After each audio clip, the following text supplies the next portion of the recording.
Hello, folks. Welcome to Market Trends. I am David Russell, Global Head of Market Strategy at TradeStation. It's great to be with everyone. Once again, we do these webinars every Thursday at 2 p.m. Eastern. So we're going to start off by showing you a few disclosures. It's great to see everyone again. And remember, if you go to tradestation.com, this will be some information about this that I'll show you in just a second. In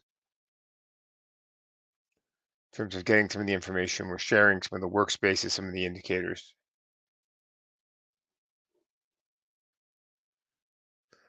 So on tradestation.com, there's a button at the top on the top navigation bar that says Insights, and that blog has the information that you need to see. All right, good. Now let me proceed here. Okay, so if we go to tradestation.com, we go to Insights. I'm also going to put some other information in the chat that has some of our disclosures and other things like that.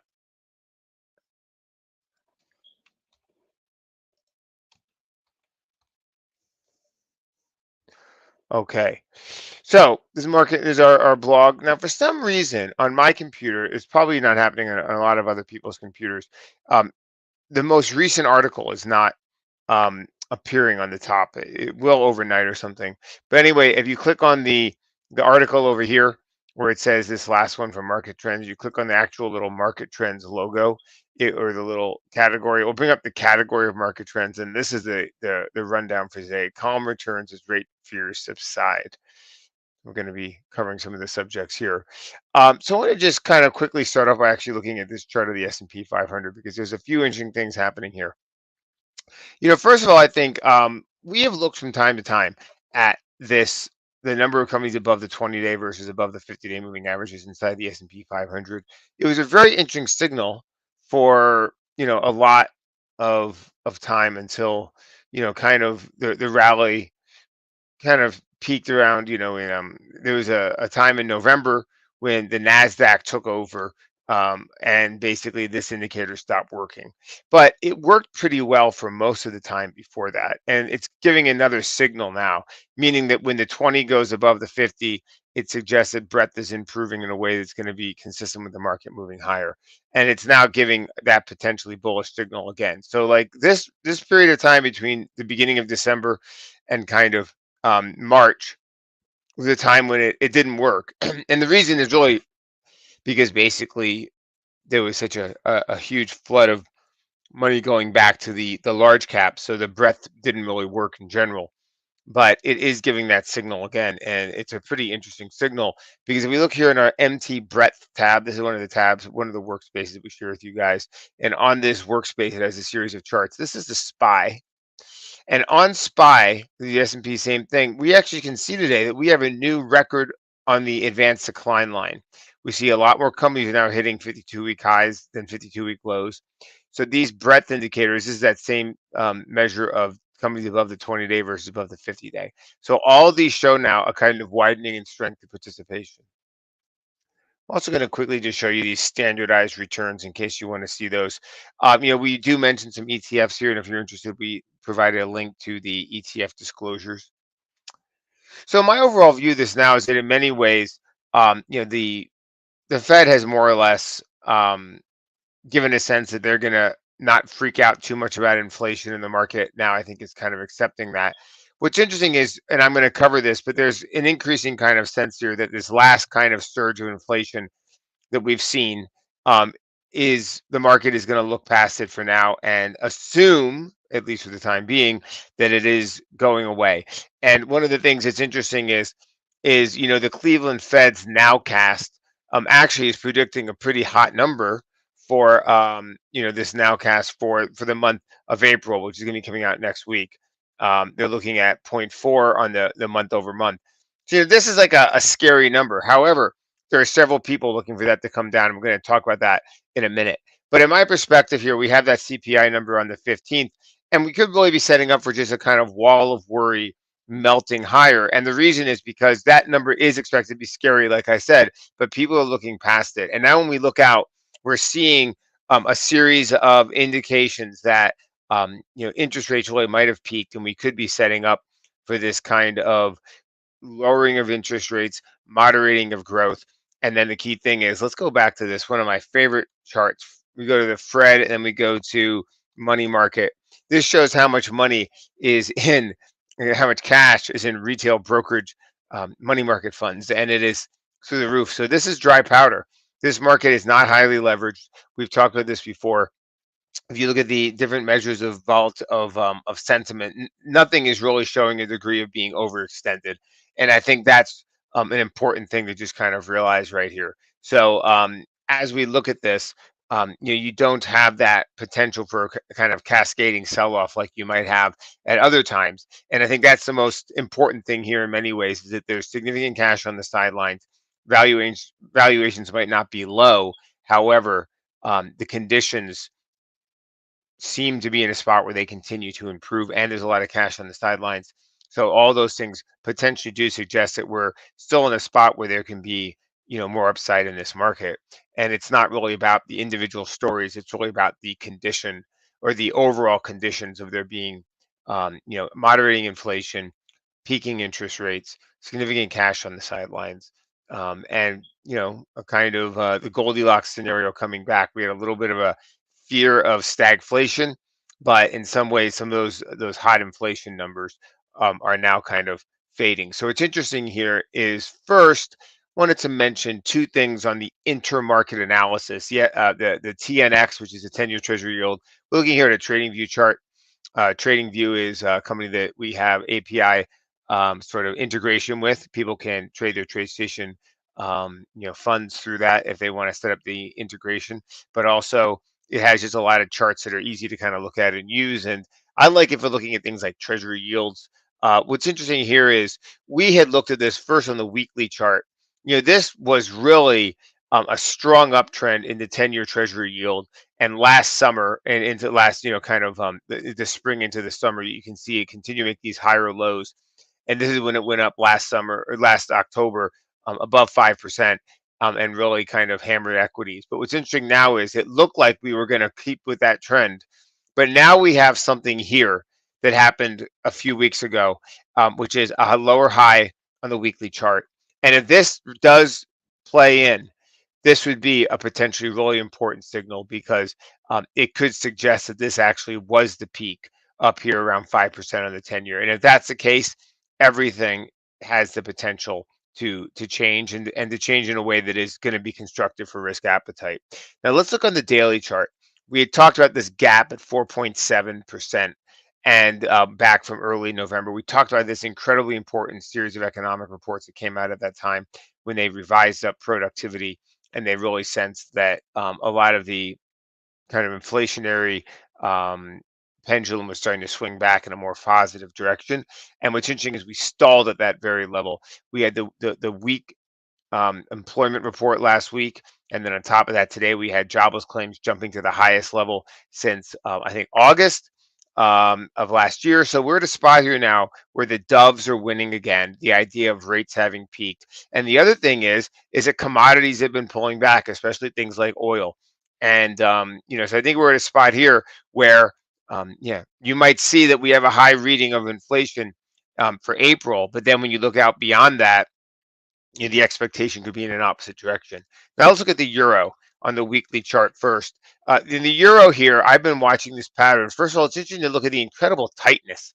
This big surge.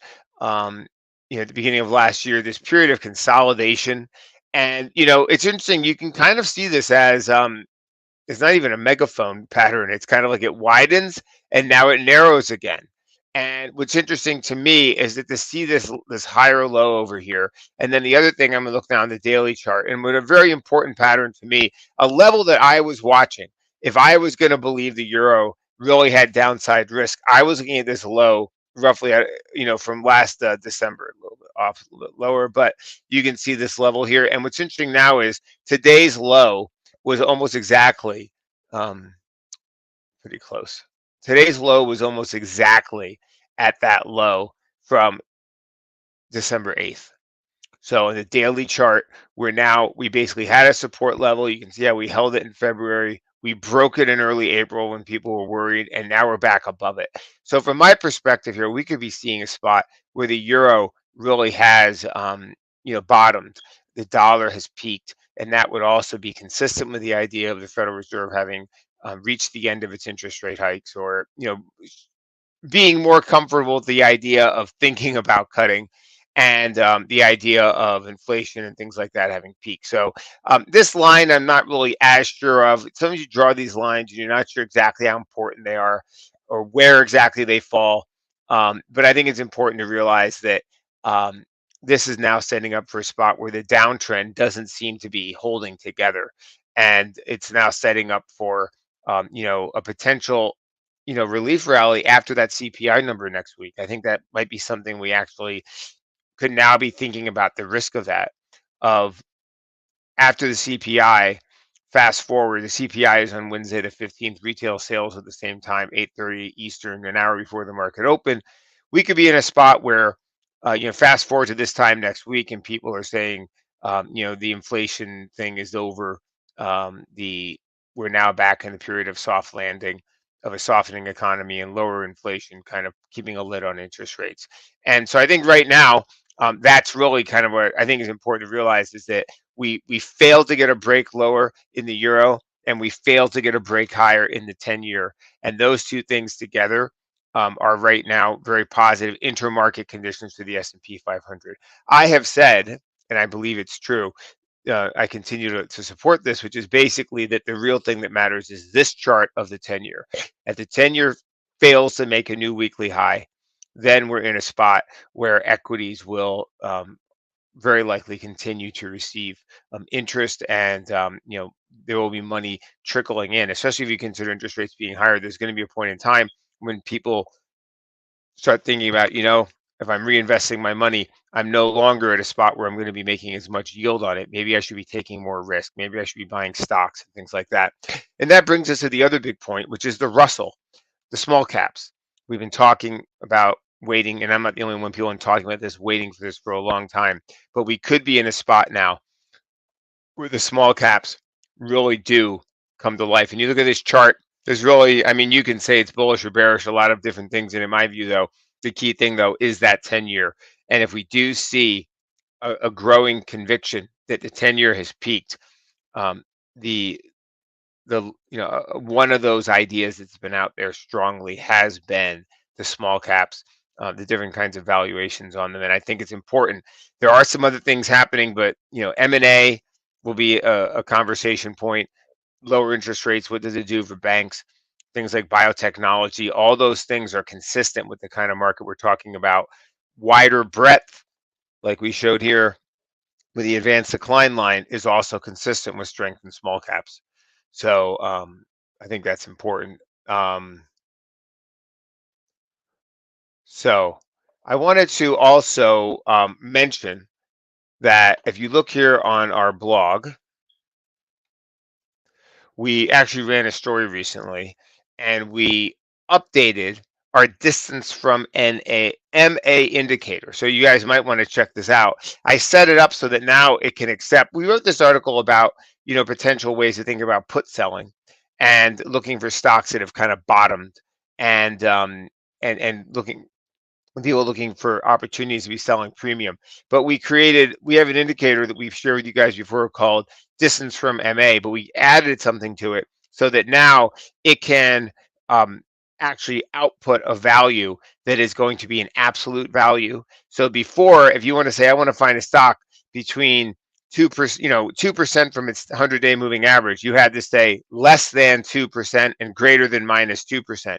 Now with distance from MA, you can actually go in and if I show this, if I put it into a chart or something here, or I put it into into something like I'll put it over here on my MA tools. I'll go here and I'll add studies, add study. Now you guys have these MA tools. This is part of the MT main workspace that we've shared with you in the zip file at the top of the blog post that I showed you. So I go to distance from MA. I'm going to add it here. And hopefully you can see this now. If I right click on this, I'm going to go to studies, edit distance from MA. You can see now that it accepts. Right now it's set to the 10-day. Let's set it to the 100-day. It says it's going to be set for the simple, and it says show absolute, yes or no. I'm going to change that to Y. and I'm going to hit OK. And now you're going to see all the numbers are going to simply be positive numbers. And the reason we want to do this is if a stock is 0.1% above or 0.1% below, it's the same thing for what we're looking for.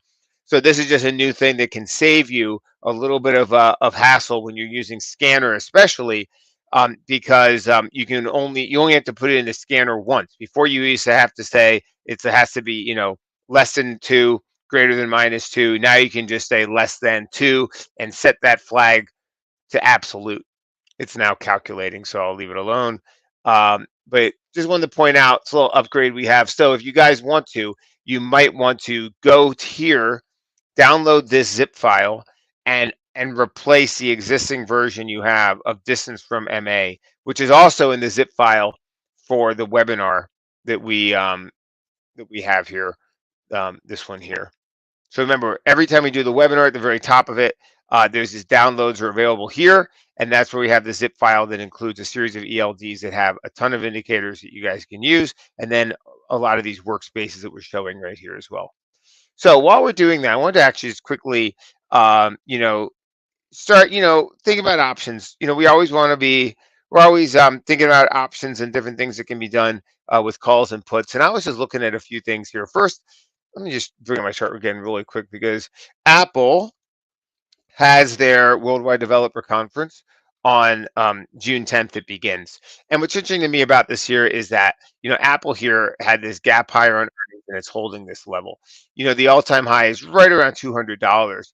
And, from my perspective, one of the ways people might be thinking about this is, you know, a potential move into the Worldwide Developer Conference when people expect them to start unveiling some significant AI. They announced the biggest stock buyback of any company ever. And on top of that, what I thought was very interesting was the services. If you actually look into the earnings, and we do have an article on it. If you look, we looked at some of the earnings. It's on Market Insights. But anyway, it was dramatic profitability. I mean, I was really stunned by the kinds of margin improvement. Now, the thing about Apple is that 4 or 5 years ago when they started doing the services, it was something that really allowed some margin, some multiple expansion on the name. Historically, companies that have services are usually considered stickier businesses. And when you have a stickier business, you're likely to have a higher multiple. That's why software companies trade at higher multiples than lumber companies or something, because there's this idea that if you're going to be using a regular service like this, it is something that will last over time. So I think what's interesting about Apple is for a while that multiple argument was in many ways ignored by Apple. But the thing is, well, first of all, with interest rates moving higher, the idea of higher multiple expansion in tech was not something people wanted to be thinking about starting in late 2021 through this Fed hiking cycle. However, if we are returning to an environment of the Fed being more dovish, this concept of multiple expansion is a much easier thing for people to accept again. The other thing is that the services revenue is becoming a bigger share. I don't have it in front of me right now, but it's becoming a bigger share of Apple's overall revenue mix. So as that happens, and that is going at around 75% gross margin on that business, you're now looking at something that actually has the potential to start having a greater impact on Apple's overall finances. Like before, when we talked about it 5 years ago, it was small, but now it's a bigger chunk of their revenue. And the more of their revenue it becomes, the more people can talk about justifying a higher multiple on Apple and not having to be as kind of, you know, obsessed with iPhone units. So I think that this is something that's happening now. It's something of a transformation in Apple. At various times we've talked about different kinds of business transformation as being a catalyst for stock movement. And I think what's interesting here is that as Apple moves in that direction, this is going to become a driver of the stock. And on top of that, what is the real, um, thing everyone's obsessed with now is AI. Well, Apple hasn't had that. AI will be part of their services business in various ways. And on top of that, it will have the potential. I'm not sure exactly how, but people will probably look for to somehow have a boost on iPhone sales down the road. So you're in a spot now where we can have this idea of services doing well, services doing better because of AI, and potentially the hardware side also doing better. So from my view here, with Apple still under 200, people might think there's a decent probability of it probing back toward 200, especially with this event coming up June 10th through June 14th. So we bring up Option Station Pro here. People might be willing to think that this is, a kind of thing that has some potential. And this is for educational purposes only, but I wanted to just kind of show, say, for example, a person was to think that 200 is something that might happen again in Apple. They could potentially go here to the 14th of June expiration, and they could go to the open it up. You can just, so you see it, and you go here and click on the expiration. And now, it matches the event. This is a great thing about Apple. It has all these weekly expirations. So we go to the 195s, click on the ask, and then we can hold down the control button and, think about clicking on the 200. And that would now show us a potential vertical call spread from around 195 to 200 would now cost about 60 cents, maybe 65 cents ish, in that ballpark. So you're looking here at something that could, expand to $5, and now it costs about 65 cents.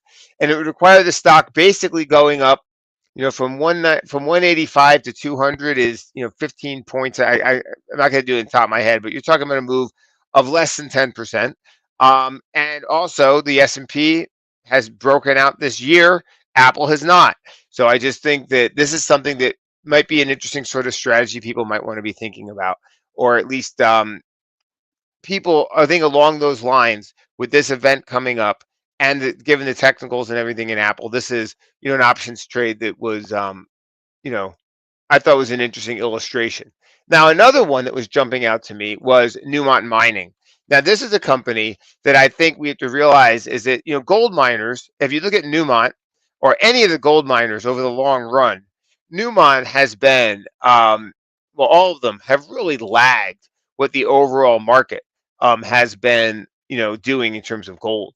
So if we look at, Newmont here, I mean, it is below where it was, years ago. Gold is at high. So anyway, I was looking at Newmont and thinking about, if someone wanted to look for the continued upside in a name like this, a move toward 50 is something that, people might think about. Now, remember, say, for example, we do see more upside in the euro and there is any kind of relief in, with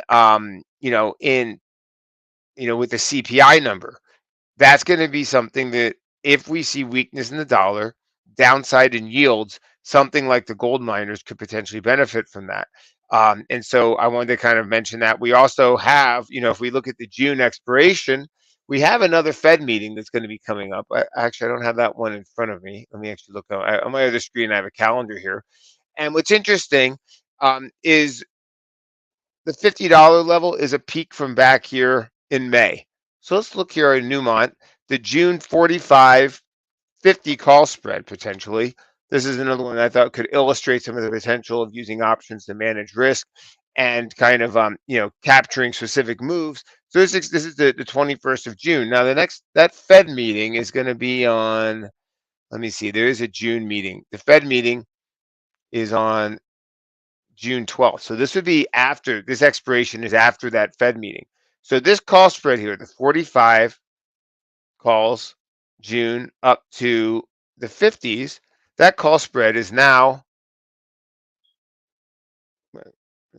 sorry, you can see here that call spread is 75 cents for a $5 wide call spread. So it's another one that kind of popped up to me as something that, if people just kind of thinking about options, it's always interesting to, when you're looking at things like spread, to look at certain levels. I find it interesting to consider, specific levels that a stock could potentially go to. And it can really be interesting when you combine that with options and some of the strikes and the strategy. So I wanted to show those as two things that kind of, illustrate some of the ways people might want to be thinking about options here. So let me just show you some of these other things that were interesting to me, because we had a lot of commentary from the Federal Reserve that has kind of gone in that direction of them not being overly worried about inflation. So I'm going to just run through now some articles that I thought were interesting and worth looking at.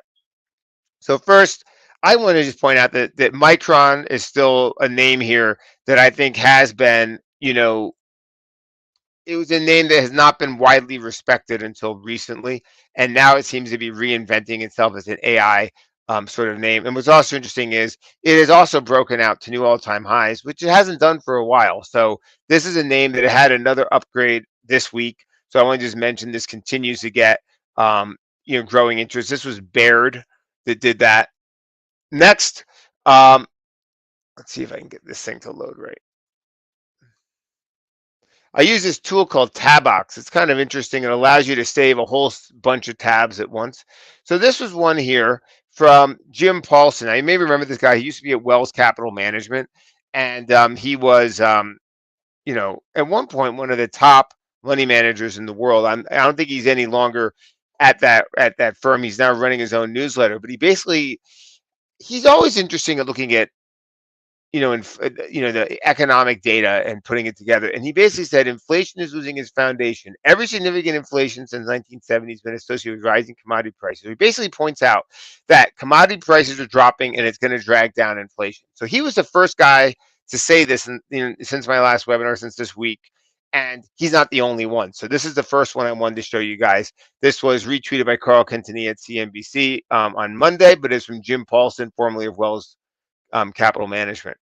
All right, before I get to, I'm just going through a few things here. It's kind of interesting, but Buenos Aires sees the sharpest price rise in 6 years. Now, there's all kinds of interesting things in Argentina that I don't even have the ability to give an intelligent opinion of with all the political stuff there. But what is interesting is that I can look at the charts in some of these companies. YPF, for example, BA is it Banco? There's a series. I think it's BMA. Yeah, these are Argentine banks. And so I want to just point out that there's a few of these companies, GGAL, but there is some momentum right now in these stocks. So again, this is something where people might want to be thinking about, MA tools. We go here to our MA tools on our workspace, and we could just go here, for example, and we could add GGAL, YPF, and BMA. And then what we can see is we can see these stocks now are extended to the upside. But what's interesting is you could wait here for them to light up on the EMA test, because if they pull back and touch that 8-day exponential moving average, it's going to pop up in this column. So right here, you can see that this is the blue line on my chart. Hopefully you can see it. It's kind of, it's blue. But what's interesting is you can see where it touched that 8-day exponential. And when a stock is in a tight uptrend, it will often hit that 8-day and then bounce. And so the way to stay on top of things like that is using TradeStation's award-winning platform with things like the EMA test to actually find those pullbacks. When it touches it, it'll light up, and that can give you a signal. So I want to just point out the fact that there's things happening in Argentina. It has been a basket case economically for so long that in many ways there's hopes of it recovering or whatever might be happening. But it is interesting to see, though, that the Buenos Aires property prices are going up, the stocks are going up, and I just wanted to point this out. It's a trend that doesn't get as much attention as maybe it should. But some of these things can be strong momentum plays when they work. I want to just point out that the continued strength in semiconductors. Citi basically was just talking about the broadness of this strength. And I want to just point this out, that the numbers continue to really perform well. And I still think that we're going to go back in the end and we're going to realize, you can't mess with the free market. I think we're going to realize that all these attempts to prevent China from developing chips or whatever, all it's going to do is improve their semiconductor industry. And it's going to increase demand for things like applied materials, machinery. Because like, all right, well, if we can't buy this from you, we'll just duplicate whatever they're doing in Silicon Valley, and we'll build our own semiconductor industry. And it's what they've been doing. And I think the ultimate result of it will probably be a stronger global semiconductor industry, because as it becomes less globalized and interconnected, you'll basically just have redundancy. And what does that mean? It means more demand for things like applied materials, Lam research, probably more business with things like Taiwan Semi at the end of the day. They'll probably find a way to split their do business, their businesses in half. They'll have a China side and an American side, and there'll just be more money all around. But it's interesting because there have been articles, and Bloomberg's been writing about this for months now, that these attempts to crack down on China is actually increasing Chinese semiconductor production, not reducing it. So I just think it's interesting to kind of bear that in mind. Now, Eric was there. This is interesting, just showing that a lot of the companies reported earnings they beat recently. Um, I continue to think that the earnings are not in and of itself the story here. The real story here is that the Fed cutting narrative is coming back after a period of doubt. Um, very often what will happen is at the beginning of a period of earnings growth, you'll see that the multiples will expand, stocks will rally, and the earnings multiples will shoot up, and you'll say, "Oh, it's overvalued." And then what will happen is the market will pause, earnings will catch up, and then when the market looks cheap, that's the end.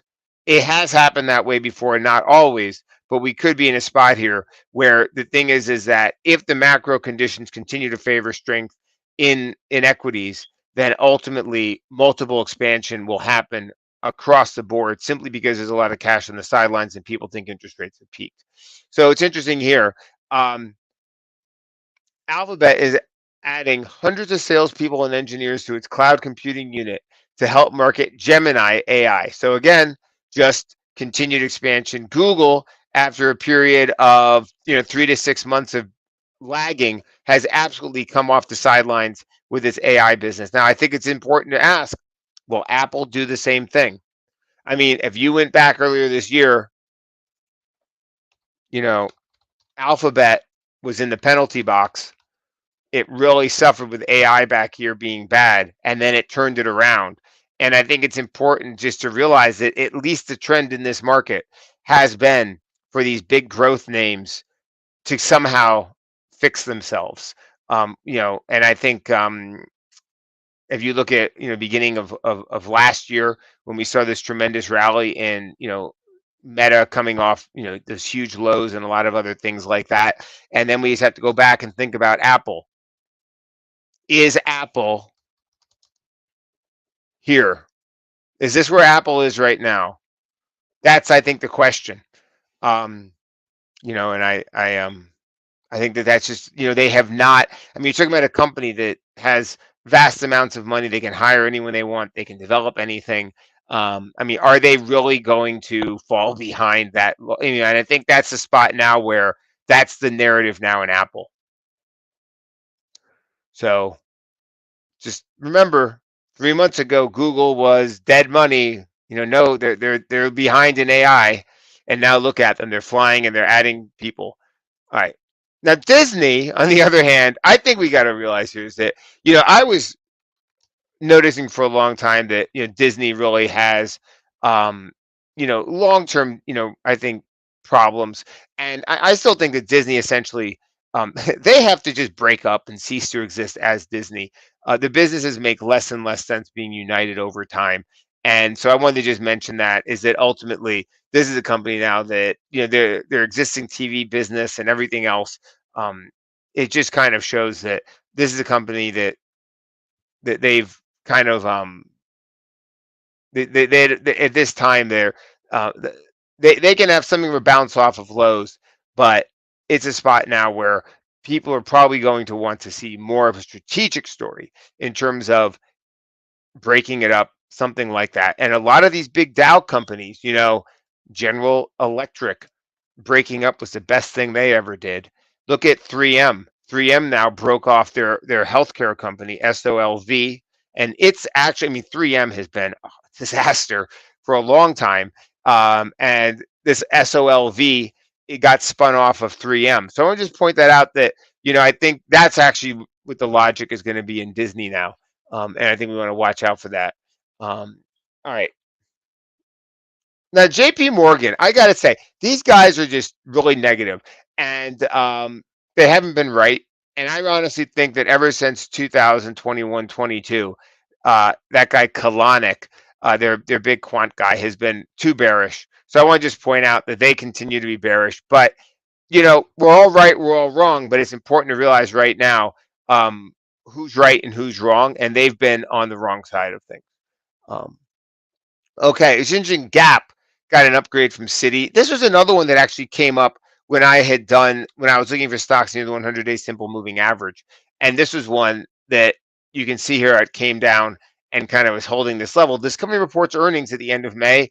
Retailers come out, and I want to just point this out because some of these retail names have been surprisingly strong. This one trades a lot of options, and it could be one that gets some people's interest. But I think if we look at this on a weekly basis, I mean, if you think about this, look at this as like this weekly level here. I mean, this is a daily chart, but you can see that these are going to be weekly levels. And then you have this higher low. So, I mean, from my perspective here, this is something that Gap is, something people might want to look at.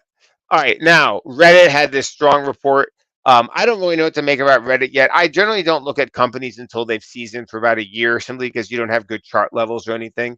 But they did report some strong results here. Airbnb, however, did not. Um, Not really sure what to make of a name like Airbnb. I think that the problem with a name like Airbnb or even Uber is that they're kind of all by themselves, and they're these weird companies that don't have real competitors, and so they're just on their own programs. And I wanted to just kind of mention this is one for Airbnb, but I don't have any strong thoughts or real knowledge of it. All right, what was this? All right, so it was also interesting here is that the 10-year auction for the treasuries was not that bad. For a while, we've been worried about a lot of supply coming to the treasury market and what it might do. But now I think we're at a spot where that is no longer as much of a risk. And I think, especially with the Fed being in a more dovish position and things like that, we might have really seen the worst of this fear about interest rates for the time being. Okay, um, so here we go. This guy Barkin, he basically said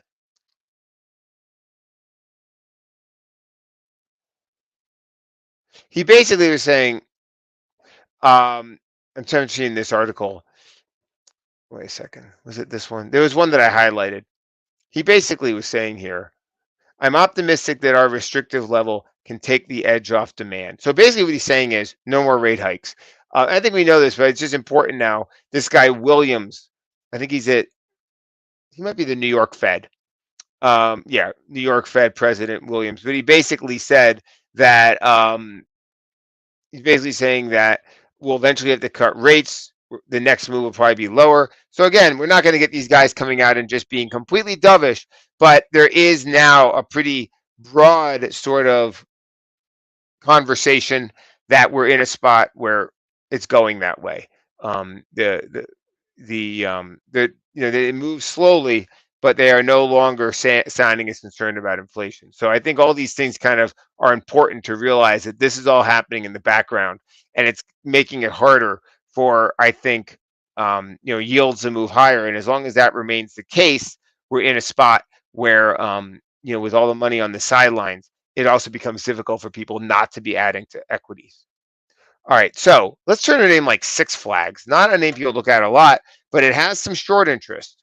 It also has a pretty significant bullish outside candle today. So it's interesting about this company. What I thought is interesting is they say people are spending more money at the parks, and they're talking about premiumization, or this is, I mean, it's a premiumization.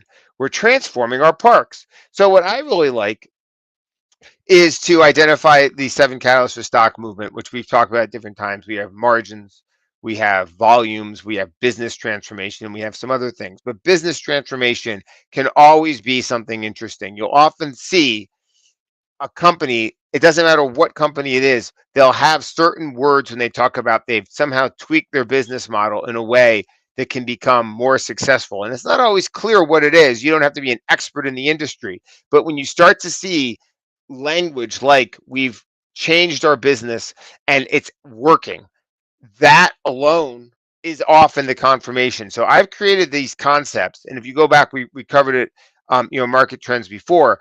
But the key thing is to recognize the thing that they're saying is happening. And if it's business transformation and recognizing that alone can be a catalyst, you don't have to necessarily be an expert on the industry to understand it. But if you see them talking about we've changed our business and we're seeing our revenue go up, boom, you see the price action. That gives you a sense. So I wanted to point this out, a name like Six Flags, because this is a bullish outside candle today. And, this might be one that people look back at. Here we are in May. We might look back at a name like this and, with the short interest on it and the potential for their incremental business in coming months to be more profitable and better, this might be a name that gets some interest. So I wanted to point this one out. It's not a name that gets a lot of attention, but it is an interesting bullish outside candle today. All right. So this is a guy at the Bank of England. I'm not even sure who he is, but this is just something at Twitter. I follow this Financial Juice. They're really good at having a bunch of good headlines. They have all kinds of stuff on the economic data as it comes out, earnings and everything. In the absence of big disturbances in the economy, we will be thinking about cutting interest rates over the next few meetings. So in some ways, it doesn't really matter if Europe cuts first. What matters is somebody somewhere is cutting. And if Europe cuts and England cuts, the Fed to a certain extent is going to follow that. And so I think it's interesting to see that we're getting, Europe is ahead of America on the rate cutting language. They have had their inflation calm more quickly, and now so you'd expect them to be earlier to the draw on cutting rates. But the thing is, again, there are so many points now that are all pushing in that direction. It's like a scatter plot where you have kind of like hawkish on one side and dovish on the other, and there's just more dots now on the dovish side than on the hawkish side. That's often the way to think about things like this with like the Fed and interest rates. All right. So another thing here from Carl Quintanilla. This was one where he was quoting Morgan Stanley, and he's basically just talking about the descent in CPI is starting. Core goods remain in negative territory, and services come in lower with softer car insurance inflation. So I think a lot of people have been kind of confused by what we saw with with auto insurance and stuff. But it might just be one of these weird aberrations that does go away. So I want to, point this out. I mean, the idea of the entire bull market being destroyed by auto insurance, it might be a little bit of a silly idea, and maybe it was just something that we got overwhelmed, a little bit too concerned about it at one moment in time, and now people can go the other way. But it's interesting. This was from a note from Morgan Stanley. We forecast core CPI is down to 0.3 in April, and core goods remain in negative territory. So that's just kind of interesting. Next one was Goldman Sachs chief operating officer John Waldron basically saying that there'll be lots of IPOs this summer. Now, let's take a quick look at the chart of Goldman Sachs because we've been talking about this one. This is just quietly breaking out. And, it's interesting. This period of tightness was absolutely abnormal. I've never seen anything like this. If you actually look and you put in the Bollinger Bandwidth, this stock had a period of tightness it has never had, at least that I could find. So this was an incredible period of consolidation. So it just kind of shows when you have a period of that Bollinger Bandwidth squeezing, when you have the volatility coming together, and then you get a signal like rally above to a 52-week high and then the pullback. Look at this, how it held this level. Look at how it just kind of, and now here it is running to all-time highs. So anyway, it's interesting because Goldman Sachs, people seem to be viewing it as a proxy for the IPO market. The rally in this, I'm pretty sure, was the Reddit IPO. There was something around it. I think it was the Reddit IPO. Let's see. It was an IPO when the stock jumped. It was back. When was the Reddit IPO? It was back, well, back around the end of March. Anyway, there was an IPO that was really, yep, there it was. See, March 21st. That was the rally in Goldman. And it was right around that event. Then they had, strong earnings. So anyway, Goldman just sneaking to new highs, talking about the IPOs. And again, if Goldman's bringing IPOs to market, if people are thinking about things like IPOs, that generally is consistent with benign market conditions. So I just think, it's interesting to put those pieces together. Now, also, this is the National Association of Active Investment Managers. They do a thing that shows how people are bullish or bearish. And what's interesting here is we can see that, a couple of weeks ago, we actually got to a really bearish number. So again, sentiment got pretty dark, in the second half of April, and I think April's over now, and that whole thing has kind of passed. So I want to just kind of point this out. A lot of these things, we kind of get to this point of sentiment getting as bearish as it can, and the market basically, managed it made like a 2 month low or a 3 month low or something, and that was as bad as it got. So I think right now we have to just realize that, like I said, cash remains on the sidelines. The inflationary situation is moderating, or at least the expectation is that for now. Now, we've talked about another one of the concepts we sometimes use is the idea of markets going through volatility cycles. You have a correlated sell off, a correlated recovery, and then an uncorrelated drift when stock picking is more the way that people want to be, like, kind of going. And now we seem to be entering that kind of period. So some of the other things that were just kind of interesting was, let me just pull up a few individual charts that kind of grabbed my eye. Now, one of those is, so today we did a trading view idea on booking. They had a good quarter. And so I'll actually bring up my trading view idea here. If you actually go to the blog and you click on our trading view ideas right here, you can see we publish these ideas on trading view. But booking to me was very interesting because it basically had this descending trend line that it broke above. Look at how it just held this, at 3,400. Can't believe this stock is $3,400. It used to be Priceline, if you remember. Anyway, but look how it's holding this 3,400 level, basically March, April, May. When you see these things on the multiple time frames, on the weekly and the monthly, and you realize, all right, we're looking at a daily chart, but we're realizing that the level is actually a monthly low. It held this 3 months in a row. It held 3,400. I mean, that is not nothing.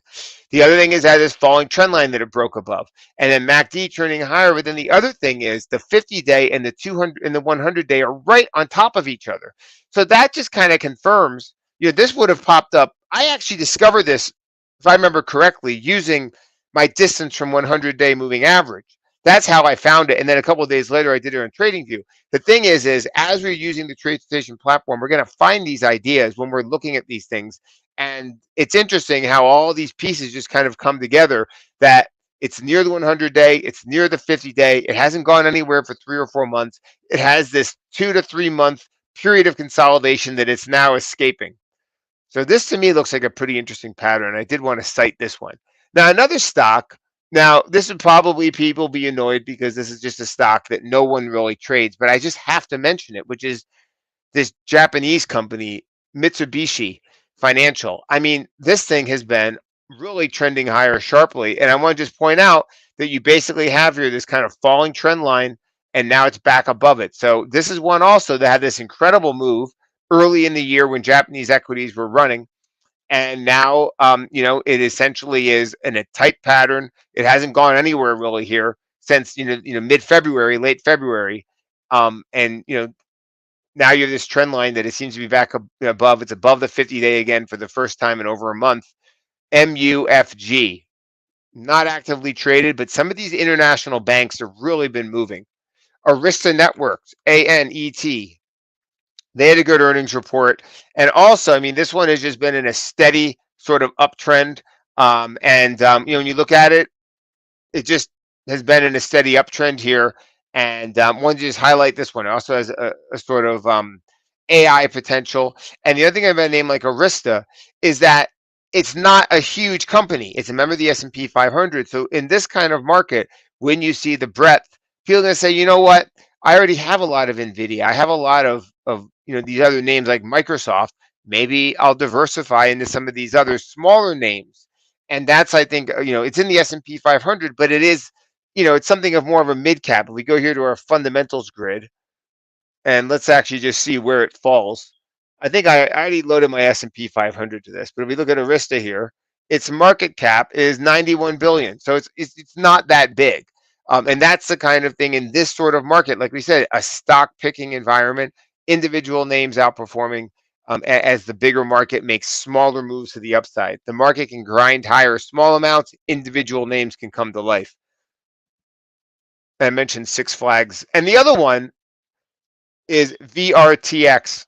We've seen some interesting strength in in healthcare recently, and Vertex Pharmaceuticals also had a decent earnings report, and here it is, kind of breaking. You can see a falling trend line here.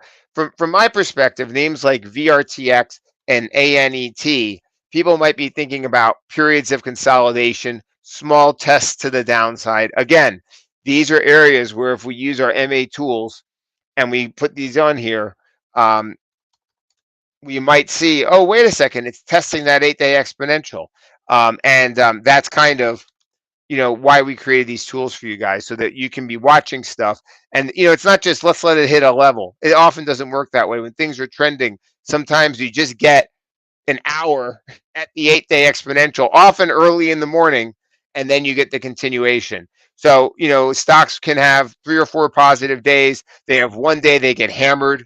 The first hour or two, they're down at that 8-day. And then before you know it, then they inch back, and the next day it's another new high. And watching them this way can often work. So I'm going to just kind of share that with you guys.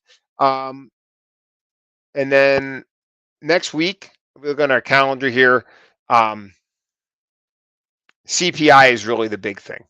Let me just point that out. We do have housing data and stuff next week. I'm not even really sure what to make of the housing market at this moment in time, the home builders and stuff like that. But I think it's important to realize that they might come back to life. Because home builders, what I've often noticed is when you have the building and when you have the housing starts and the building permits, they sometimes come to life on those numbers. So, as I think about it now, this is the ITB home builder ETF. As I think about it,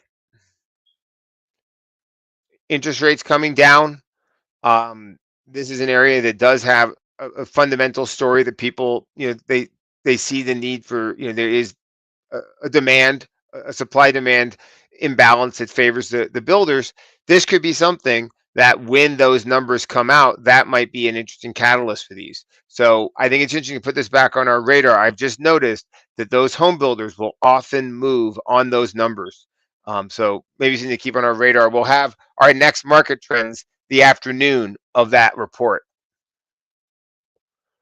So overall, I mean, last one was mentioned is just zipping through and looking at kind of where we see strength in the market right now. It's interesting to see in the last week, you can see the gold miners outperforming semiconductors.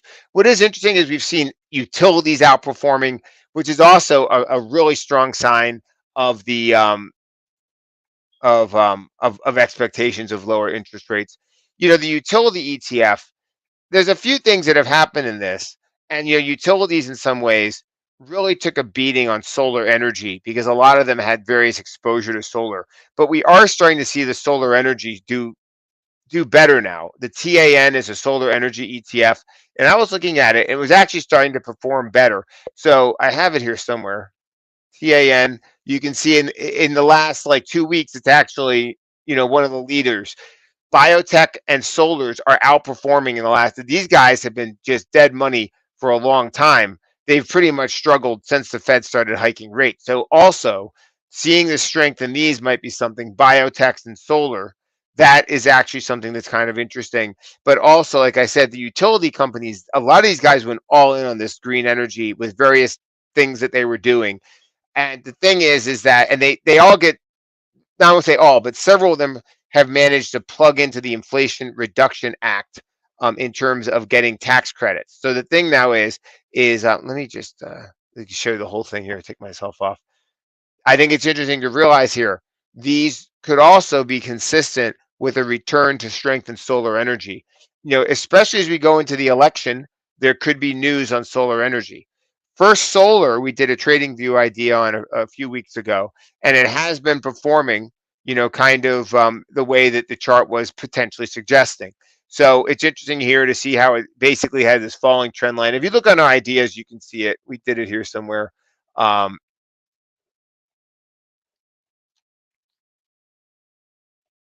this article here somewhere on First Solar. Um, can't find, here it is. First Solar fights higher. We did this here on TradingView back on the 18th of April, but you can basically see we basically were highlighting the way that it held a lot of these companies. We noticed they held the highest for 2023, and then they rallied off of that. So anyway, wanted to just point this out, that the solar energy thing kind of coming together. So this is somewhat of what you would expect when the advanced decline line starts moving higher, the breadth widening, people looking beyond just the big technology names or things like that. And you might want to, be thinking about also this idea of the widening of the breadth that we're going to see with the equal weighted index, the RSP. If we go here to our MT breadth, let's actually take a look at this. Another way to look at breadth is to look at the equal weighted ETF versus the S&P. And this is not giving really any clear signals yet. I'm looking at it, but this could be something also potentially of interest. So want to just point these things out. The breadth here is just in a spot where the strength is widening. If interest rates have peaked and come down, things like utilities, financials, small caps, real estate investment trusts, all those names start getting more investable again. And that can be one of the trends we see. So again, we go through cycles of volatility, correlated sell-offs, and correlated rebounds, and now we seem to be in a period of uncorrelated stock picking. Last thing I'm just going to show you is just the VIX. Just you can see here, in many ways, what is most interesting to me is if you look back at basically the VIX during the it's not populating on this chart, but if you look back to where the VIX, I'll show you here in TradingView real quick. I think I have it here. Where'd it go? VIX on the weekly. What's interesting here about the weekly VIX is that all the way back when the market was rallying in 2021, the VIX it never went under like 15 really. And if you look back before COVID, it was under 15 a lot. It never went back, even when the Fed was printing money. But now what's interesting is that I think the market always knew that the Fed was going to have to take the punch bowl away. And we never wanted to let the VIX really go back down again until we went through a cycle first of the Fed cutting rates during the COVID, jacking them back up again to calm inflation, but then finally coming back down and going back to normal. So I think it's important to realize that it was abnormal what we saw in 2020 when they started printing money. The spike in inflation was abnormal. The rapid acceleration of interest rates was abnormal. All of that was weird by historical standards. And now finally, we're just getting back to the good old days of things of inflation easing lower. And that's what we're seeing here in the VIX. But I think when we look at this, when we think about now the Fed potentially being back on track for cutting rates, the VIX at this point, we could see it continue to grind lower. And that is also consistent with the stock pickers market. So those are the main things I want to talk about today. I'll see you again next week. Hope everyone has a great week. Don't forget to go to tradestation.com, go to Market Insights, look at some of the things that we've published, especially the blog post for today. And I'll see you again next week. Thank you very much.